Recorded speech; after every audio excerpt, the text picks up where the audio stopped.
Ito yung aso na mahabol ng magnanakaw. Hinabol niya yung magnanakaw. Naiiwan yung isang balding pintura nung hinabol niya doon sa damuhan. Doon tumakbo yung magnanakaw. Doon tumakbo. Doon naiiwan yung isang balding pintura. Galing dito sa construction na yan, no? Dito. Galing na yan. Galing na nga dito eh.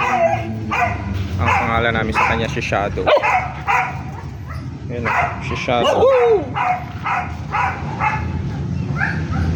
Sobrang tapang niya eh. Lahat ng makikita ng naka-tricycle, hinahabol niya, pati nagdi-deliver ng tubig.